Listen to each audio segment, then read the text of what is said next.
Olá, seja muito bem-vindo ao podcast Você em Dia Saúde, produzido pela Bion Indústria Farmacêutica, que desenvolve biomedicamentos para pacientes com doenças crônicas no Brasil. A série de podcasts que leva até você temas atuais e relevantes sobre saúde, trazendo médicos e profissionais renomados para tratar desse assunto, que é o maior investimento em bem-estar que você pode fazer. E o nosso tema de hoje é diabetes e alimentação. Ter diabetes tira a graça da comida? O que é mito e o que é verdade? O que alguns alimentos menos saudáveis causam no organismo do diabético? Quais dietas tradicionais de regiões brasileiras são mais difíceis de se manter quando a pessoa tem diabetes? Bom, vamos explorar esse tema hoje aqui no podcast Você em Dia Saúde. Eu sou a Marina Machado e junto comigo nessa conversa está a Maristela Strufaldi, que é nutricionista, mestre em Ciências, Endocrinologia Clínica pela Universidade Federal de São Paulo. Ela é educadora em diabetes pela International Diabetes Federation e vice-coordenadora do Departamento de Nutrição da Sociedade Brasileira de Diabetes. Maristela, muito obrigada por nos dar o seu tempo e vir aqui bater um papo comigo no nosso podcast. Eu que agradeço, Marina, um prazer estar aqui com vocês hoje. Maristela, um dos tabus envolvendo diabetes é a alimentação. O tema de hoje, assim, eu acho que é o essencial para qualquer pessoa que tem o diagnóstico de diabetes e quem não tem também, porque pode orientar e os familiares são importantíssimos nesse processo de vida a partir da descoberta do diabetes de algum ente querido. E parece que quando a pessoa tem o diagnóstico de diabetes, ela começa a ter assim, um alerta na cabeça gritando: você nunca mais vai poder comer um chocolate na vida! Você nunca mais vai beber uma cerveja. Acabou a farra. Eu acho que a pessoa até fica com fome na hora que descobre que está com diabetes, né? Então, antes de desmistificarmos tudo isso, eu queria que você contasse um pouquinho dessas reações que você deve encontrar por aí, o que passa pelas pessoas, o que elas dizem. Perfeito, Marina. Não, e é isso, né, o que a gente vê na prática clínica com muita frequência, né, aquele impacto do diagnóstico e um contexto que vem recheado de mitos e tabus. Então, a sensação de que a partir daquele momento a alimentação tem que ser altamente privativa ou restritiva. E eu já falo aqui de cara que não precisa ser, né? A alimentação de quem tem diabetes é uma alimentação que deve ser saudável e equilibrada, como uma alimentação que qualquer outra pessoa sem diabetes deveria seguir, né? Então a gente entende que não existe proibição, o que existem são melhores escolhas e existe o que é exceção, né? A gente vai poder falar um pouquinho mais disso hoje. Então não é que assim, a vida vai ficar sem sal, vai perder a doçura, não é assim. Não é assim, não precisa ser assim. Com uma boa orientação e realmente com toda a informação, a gente sabe que não precisa ser assim. É claro que a alimentação, Marina, a gente costuma dizer que a alimentação é um dos pilares do tratamento do diabetes, né? Então, quando a gente pensa num bom controle glicêmico, a gente pensa no ajuste medicamentoso, quando indicado, na prática de exercício, na alimentação e na monitorização, né? Então, a gente tem exames regulares e também o exame ali de ponta de dedo, conforme a orientação médica, para saber o que está acontecendo. Eu costumo dizer que eu tenho ali um diabetes e eu posso estar fazendo exercício, estar com um ajuste medicamentoso excelente, mas se a alimentação está desequilibrada, o meu controle também vai estar. Agora, dentro desse equilíbrio, a gente entende que não existe proibição, tá? Existem melhores alimentos, melhores escolhas e existe o que é exceção. Até mesmo o açúcar, para a gente falar um pouquinho disso, e claro que depende de cada tipo de diabetes, mas o açúcar não é proibido.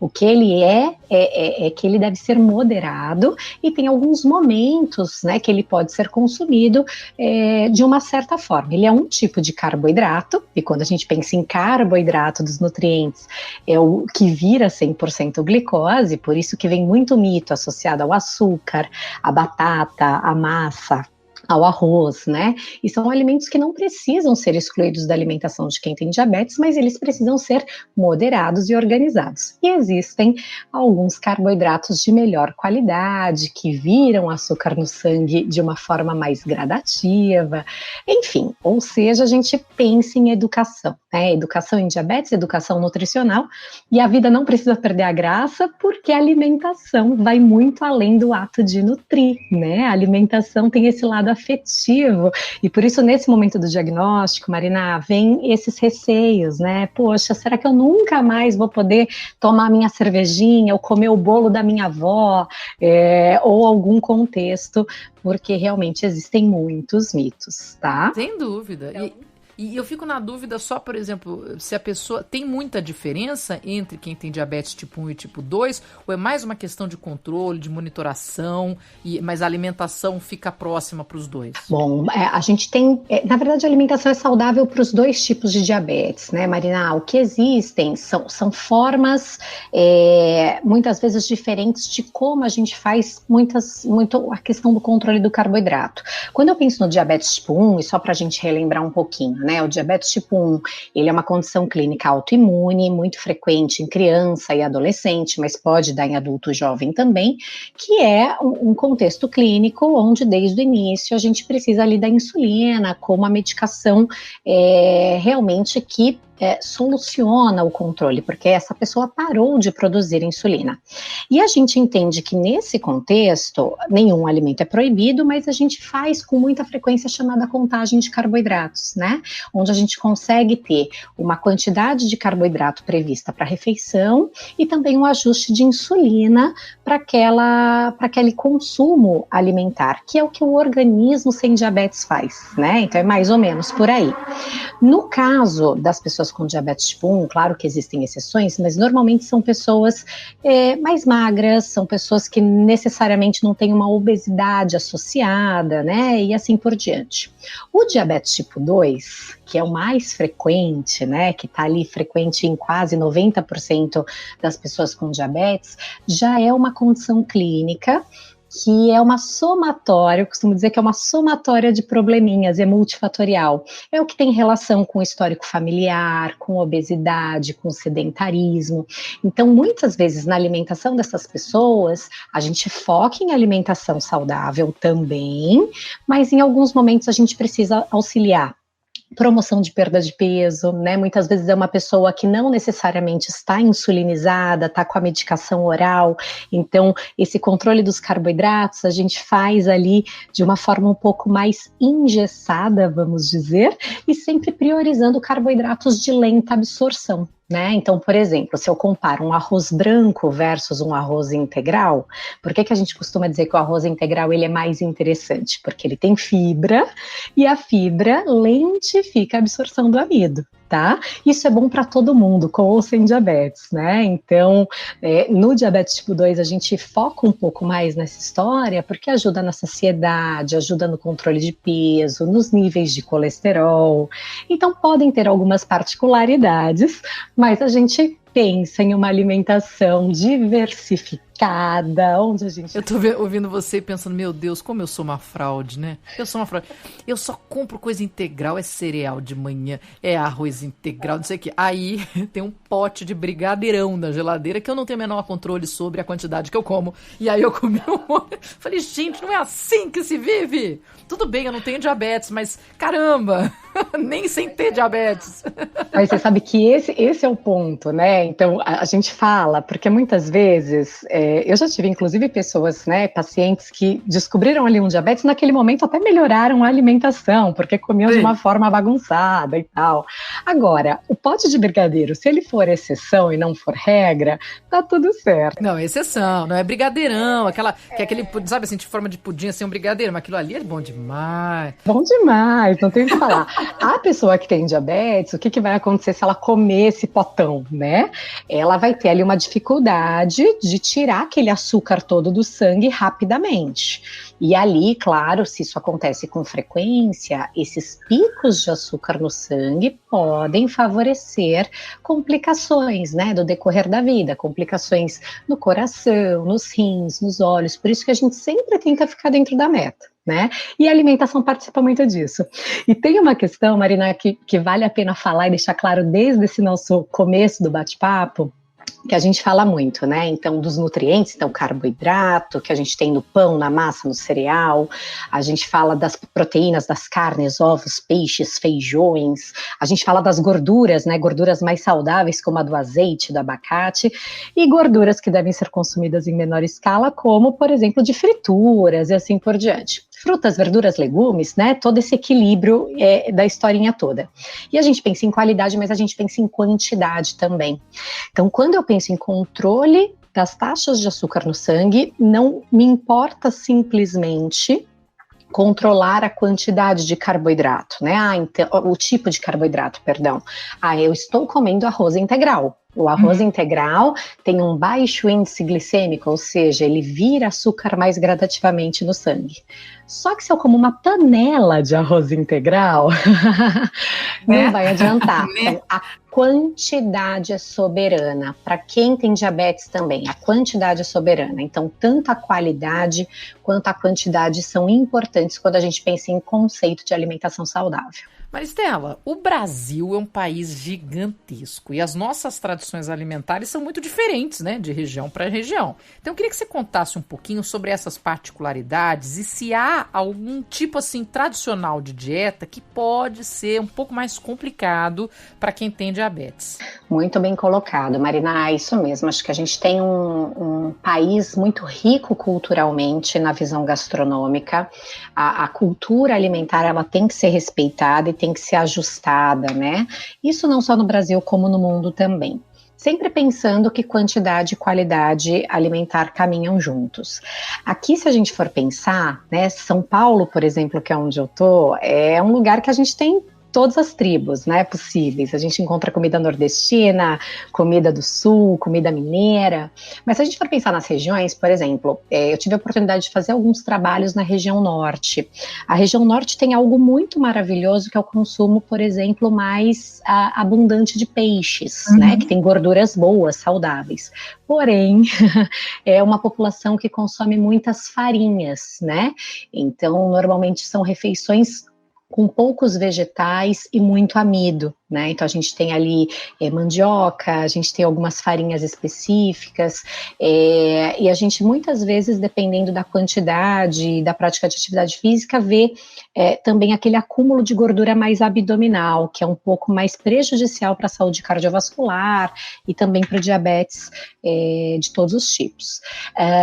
No sul, nordeste, a gente também vai ver as variações, né? Sul tem muito consumo de carne vermelha, que tem lá mais gordura saturada, que é uma gordura de pior qualidade, mas a gente também tem as diversas tribos, também a gente encontra a parte litorânea, o Nordeste, né, uma culinária rica, maravilhosa, mas que também vai para um caminho das farinhas. Então, a gente pensa que nessa diversidade toda, a gente sabe a importância de todos os nutrientes, a importância da cultura e que nenhuma dessas dietas é proibida ou pior para o diabetes. O que a gente vai ter é um ajuste conforme aquele indivíduo e as particularidades dele.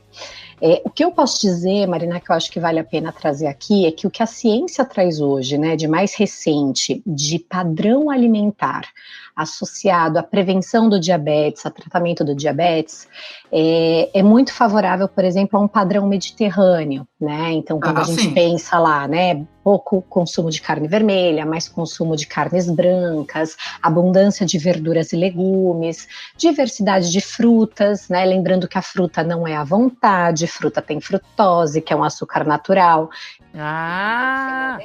Não, pera, porque fruta é um negócio que interessa pra gente. Porque é o seguinte, uma coisa é você comer a fruta inteira e a outra é você ficar tomando suco, porque até o que eu li uma vez, eu queria esclarecer isso com você, é que é verdade que a fruta inteira pode até prevenir o diabetes, mas o consumo de sucos tem um efeito contrário, e é isso mesmo, e por quê? Olha, isso mesmo, Marina, vamos lá. Fruta é maravilhoso, né? Fruta a gente tem nela fibra, antioxidantes, compostos bioativos, mas a fruta eu brinco que é a guloseima da natureza, né? A fruta ela tem frutose, que é um açúcar natural. O consumo de verduras, legumes e frutas está muito associado à prevenção de diversas doenças crônicas, incluindo, por exemplo, um diabetes tipo 2, alguns tipos de cânceres e assim por diante. E a gente sugere, inclusive, que a gente tenha pelo menos aí 3 porções de fruta no dia. Só que Porque quando eu falo porção, né, não é uma melancia, Marina, é uma fatia de melancia, ou é uma maçã, uma pera. E quando eu como a fruta in natura, eu tenho a fibra, eu tenho um controle de carboidratos por conta do tamanho da porção. Quando eu vou para o suco, o que acontece? No suco a gente já tem ali uma perda de fibras, né?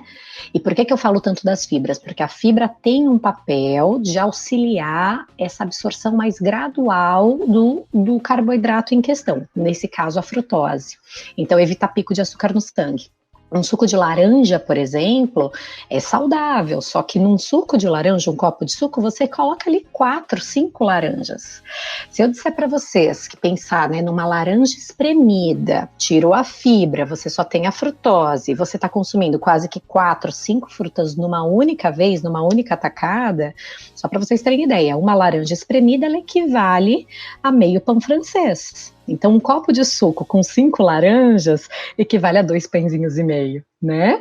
Então, sim, a gente prioriza a fruta e evita o suco, tá bom? Com algumas exceções de sucos mais diluídos. Por exemplo, o suco de limão sem açúcar, o limão praticamente não tem essa quantidade de frutose.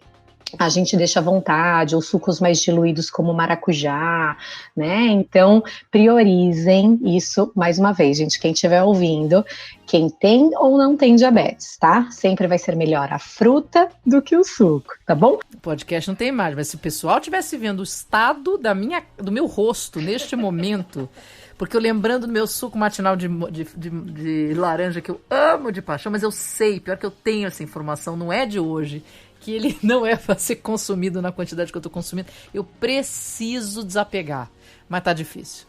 Porque ele é uma alegria. Tem algumas exceções. Não, mas tem razão, mas é exercício, né? Algumas questões do tipo. Por isso que a gente fala muito de suco à base de vegetais, pessoal. A gente muitas vezes fala, né? Vamos fazer um suco verde. Coloca ali uma folha de couve, coloca uma laranja, né? Coloca um gengibre, ou então é um suco que leva, sei lá, uma cenoura, que também é um legume. Aliás, a cenoura é uma curiosidade, Marina. Dentro dos mitos do diabetes, as pessoas muitas vezes acham e ainda replicam essa informação, que porque um alimento é mais adocicado para o paladar, ele é pior para o controle do diabetes. Então, nesse balaio entrou a cenoura, a beterraba, frutas mais doces, né? Quem já não ouviu aqui, manga não pode, uva não pode. Não é verdade. Não é porque um alimento é mais doce para o paladar que ele é pior para o meu controle glicêmico. Tá? A cenoura e a beterraba, que é a que a gente tem aqui no Brasil, que é a vermelhinha, tem uma quantidade pequeniníssima de carboidrato. E elas são muito ricas em fibras. É como um chuchu, como uma abobrinha. Então a gente, inclusive, muito mais gostosa.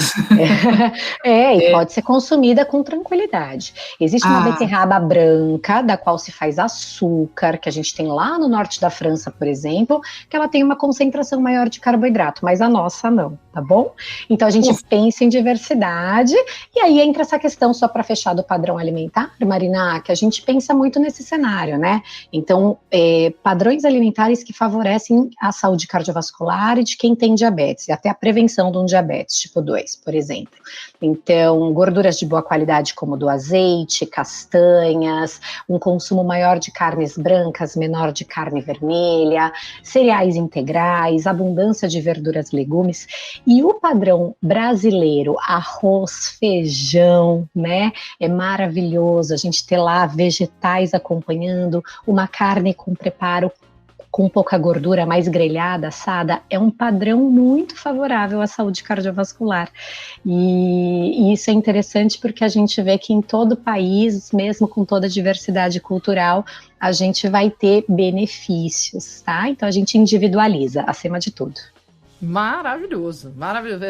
Eu vou trabalhar esse meu suco de laranja, mas tô feliz porque no resto tá certinho, tá certinho. E qualquer coisa, Marina, faz suco de uma laranja e põe água. Não, eu compro um pronto maravilhoso que vem com pedacinhos, que também tem um pouco de frio, mas ele é tão gostoso de achar, do céu. Mas tá, calma, vai dar certo, vai dar certo. Agora, um pouquinho menos, tá tudo certo. Não precisa ser aquele copão feliz e alegre, né? Mas tá bom, vamos lá. Você sabe que uma vez eu fiquei impressionada em ouvir um relato de uma pessoa que tem diabetes, de acordar de madrugada e chegar a fazer uma medição, porque obviamente tinha algum sintoma de queda, de alta, né, da glicemia. E essa ficou na minha cabeça, por isso que eu te pergunto, né, pode ser necessário acordar de madrugada e comer alguma coisa? E em qual situação e o que deve ser ingerido? Tá, ótima pergunta, Marina. Pode ser necessário, sim. Vamos entender as possibilidades, né, gente? Existe um quadro dentro do diabetes que é chamada hipoglicemia, por exemplo, que é quando os níveis de açúcar do sangue baixam demais, ali abaixo de 70, e a pessoa tem alguns sintomas, né? Tremor, excesso de fome, fraqueza, e é uma situação aguda que tem que ser tratada, porque senão a pessoa corre risco, inclusive, de desmaio, né, e outras questões complicadas.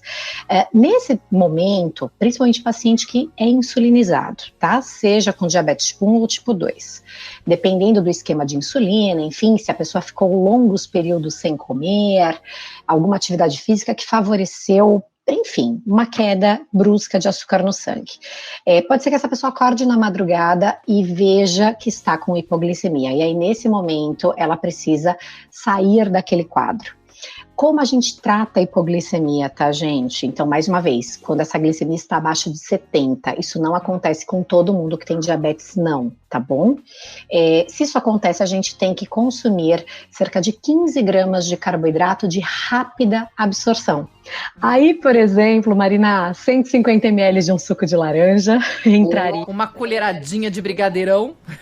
No caso do brigadeiro, mesmo ele tendo muito carboidrato, ele tem gordura. E a gordura atrapalha um pouco a absorção dessa glicose. Pode demorar fazer com que aquela pessoa saia do quadro de hipoglicemia. Então, a gente normalmente não sugere nem chocolate, nem doce de leite, mas a gente sugere, por exemplo, 150 ml de um suco de fruta concentrado, como um suco de uva, um suco de laranja, uma colher de sopa de mel, ou uma colher de sopa de açúcar diluído em água, tá?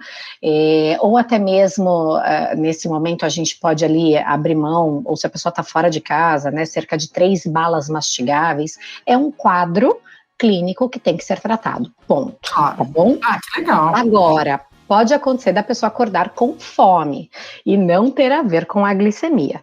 Nesse caso é muito individual, a gente assim, na verdade é uma orientação de evitar consumos na madrugada, porque a madrugada, gente, é um período de repouso do organismo. Inclusive, a gente tem vários estudos que mostram que comer na madrugada pode favorecer até o ganho do peso, né, e assim por diante. Então, vai depender da pessoa, claro que se a pessoa estiver com fome, de repente, o que a gente vai pensar? Em programar uma ceia, né, um lanche noturno antes de dormir, que permita que ela fique bem e possa ter esse sono de qualidade, evite ir para a geladeira. Tem pessoas que são mais compulsivas, então é muito diversificado o que pode acontecer aí. Agora, o que é muito frequente é essa questão do quadro da hipoglicemia, tem que ser tratado dessa forma, com carboidratos simples de rápida absorção, cerca de 15 gramas aí, que foram esses exemplos que eu dei. É interessante, né, porque quando uma pessoa da família tem o diabetes, parece que a família inteira é impactada de alguma forma. Então, eu queria entender qual que é o papel da família na dieta de uma pessoa com diabetes e entrar também na particularidade, às vezes, de ser pai ou ser mãe de uma criança com diabetes. Quer dizer, você precisa... Eu acho difícil você ver os outros comendo e não poder comer, talvez, naquela quantidade ou com ofertas difíceis o tempo todo, né? Quer dizer, a família é importantíssima. Não, é importantíssima, Marina, assim, o papel da família e da rede de apoio é fundamental, né? Se a gente for para criança e para adolescente, e por isso que é tão importante, né, a questão do desmistificar mitos e tabus. Primeiro que se aquela família, né, tá todo mundo ali comendo uma lasanha, e aí, assim, tem 2 filhos, um tem diabetes, um não tem diabetes, e aí... Todo mundo come a lasanha e a criança com diabetes não pode comer a lasanha. Tem que comer o arroz integral com feijão, com salada. Pronto.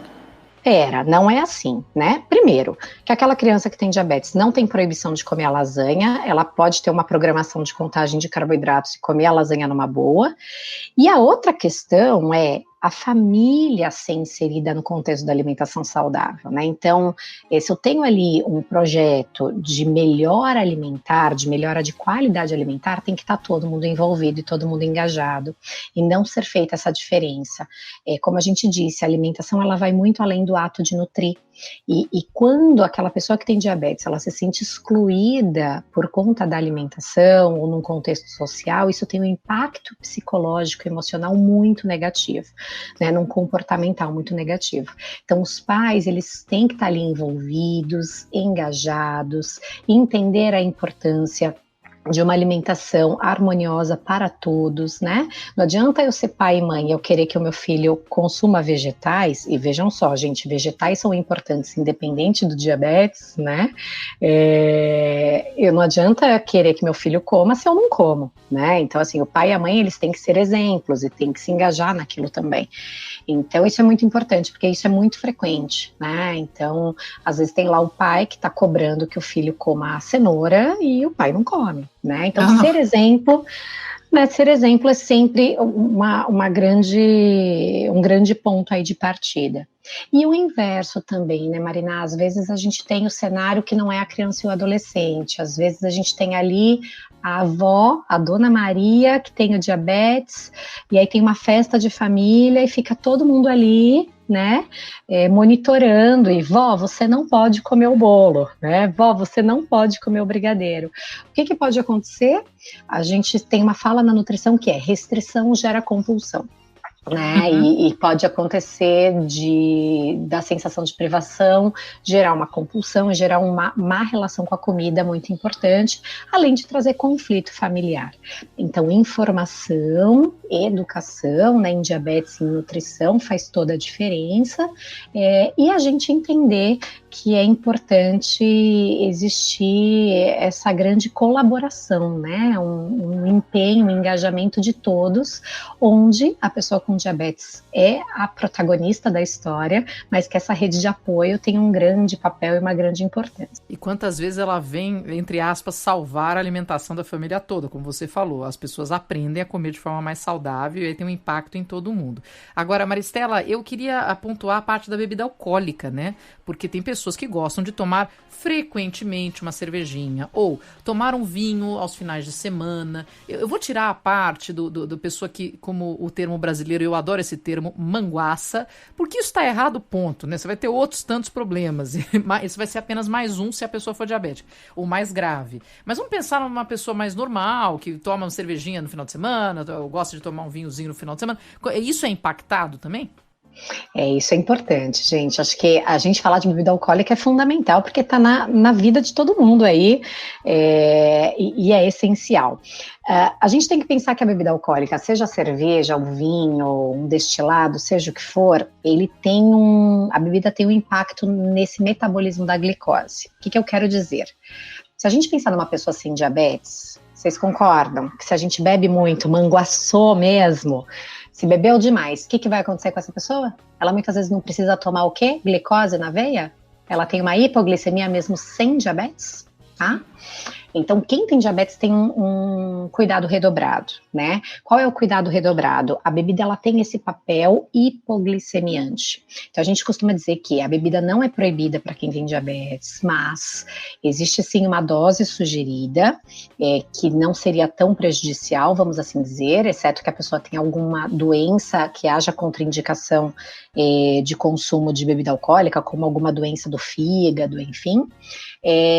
Mas é importante que a pessoa não beba sem comer, é importante que ela, principalmente se for insulinizada, que ela monitore a glicemia, né? Então, assim, que ela tenha ali, faça a ponta de dedo para saber se não está gerando nenhuma hipoglicemia e consuma realmente com moderação, né? Qual é a dosagem? O que a gente fala em dose, né? A gente costuma dizer que a dose recomendada, né, para não ser ultrapassada seria para homens com diabetes, até 2 doses. O que são 2 doses? 2 cervejas, 2 latas de cerveja ou 2 long necks, ou 2 taças de vinho, cada taça de 125 ml de vinho, ou 2 doses de destilado, 40 ml de cada destilado. Para mulher, a metade. Mulher é uma dose. Tá? Então, a recomendação... Depressão é a palavra. Pois é. E a gente fala, e é uma sacanagem, porque isso tem uma relação, uma recomendação associada ao gênero por uma questão hormonal e ali de predisposição. Mas existe esse cuidado realmente de não beber sem comer, de monitorar e de consumir com moderação. É o ponto importante, né? Pra gente poder aproveitar, curtir. E lembrando que bebida alcoólica é calórica, né, pessoal? Que esse é um ponto-chave também. Então, a gente pensa muito no gerenciamento de peso, manutenção de um peso saudável. Bebida alcoólica, ela é calórica, né? Enquanto 1 grama de carboidrato, gente, ou de proteína tem 4 calorias, 1 grama de gordura tem 9 calorias, 1 grama de álcool, né, do etanol, tem 7 calorias. Então, esse é um ponto-chave. Além dos petiscos, né? Vamos combinar que os petiscos também normalmente não vem sozinha a bebida, né? Exatamente isso. Tá? Moderação e equilíbrio é a palavra-chave, acho que sempre, né? No diabetes não é diferente. Bom, eu entendo então que para um primeiro momento, quando a pessoa ainda não se organizou, né, seria legal ter uma criação de um cardápio personalizado, porque isso pode ajudar, até diante do tipo de dieta que a pessoa já tinha, dos gostos particulares. Tem gente que gosta mais de um tipo de comida, outras pessoas que gostam mais de outro. Você pega uma pessoa com uma cultura italiana, que gosta de comer muita massa e tudo mais, pode ser um pouco mais difícil tirar algumas coisas, então a gente tem que adaptar. É possível fazer isso, Maristela? Sim, é possível e faz toda a diferença, Marina. Esse momento inicial de orientação, né, e essa retomada da orientação em alguns momentos do tratamento faz toda a diferença. Primeiro que a gente tem que considerar as necessidades nutricionais, né, daquele indivíduo. Então, se é uma criança, ela vai ter uma necessidade completamente diferente de um idoso, né, ela tem fase de crescimento, o idoso não. Será que eu tenho alguma questão associada? Eu tenho um colesterol alto, um triglicérides alto? Quais são as preferências, né, alimentares, o contexto cultural? Então, a elaboração de uma orientação personalizada, ela faz a diferença porque ela individualiza. Então, ela leva em consideração a qualidade, a quantidade, o esquema de tratamento, né, as particularidades e consegue trazer liberdade. Eu costumo dizer, né, acho que ter informação é ter liberdade de condutas mais saudáveis e de não vivenciar privação sem necessidade. Você citou a questão da culinária, né, das famílias italianas, e aí é isso, de repente eu vou fazer uma adaptação. Então a massa não é integral, não tem problema, não precisa ser integral. Se eu comer com uma boa salada, né, eu estou colocando fibra ali, coloquei uma salada de rúcula, um tomatinho, a gente permite uma absorção gradual daquele amido também. Então, não precisa ser só a massa integral. E a gente leva informação dentro dessas particularidades. Isso faz muita diferença, porque traz uma leveza muito grande, né? Traz uma autonomia. Acho que essa é a palavra, uma autonomia, sendo que o diabetes, a gente sabe, é uma doença crônica, né? A gente não tem a cura, mas a gente tem controle. E ter informação é estar empoderado para decisões mais assertivas e de autocuidado, sem dúvida alguma. É isso aí, tá vendo, pessoal? Todo mundo que tá ouvindo, é questão de equilíbrio, conhecimento e equilíbrio. Maristela, muito, muito, muito obrigada pela sua entrevista. Aprendi, chorei, ri, foram muitas emoções com você. E saio daqui super feliz com essa nossa conversa. Eu que agradeço, é um prazer estar aqui com vocês, e acho que essa é a mensagem principal, gente, é equilíbrio, né, autocuidado e ter informação, procurar informação de qualidade, como a gente está podendo ter aqui esse momento agora, para realmente fazer as melhores escolhas e ter aí uma vida com mais saúde à mesa, principalmente. Olha, muito obrigada, obrigada especial a você, nosso ouvinte, eu tenho certeza que a gente sai daqui com muito mais conhecimento, e a Maristela mesmo estava dizendo o que é o nosso slogan por aqui no podcast, que conhecimento é um investimento na sua saúde. Este foi o podcast Você em Dia Saúde, produzido pela Bion Indústria Farmacêutica, que desenvolve biomedicamentos para pacientes com doenças crônicas no Brasil. E aqui tratamos do tema diabetes e alimentação. Eu sou a Marina Machado, te espero no próximo podcast. Não perca, porque vai ser muito bacana. Eu aguardo você. Ouça os episódios semanais do Você em Dia Saúde nos principais agregadores de podcast. Comente, avalie e compartilhe nas redes sociais. Bion, Vida à Ciência.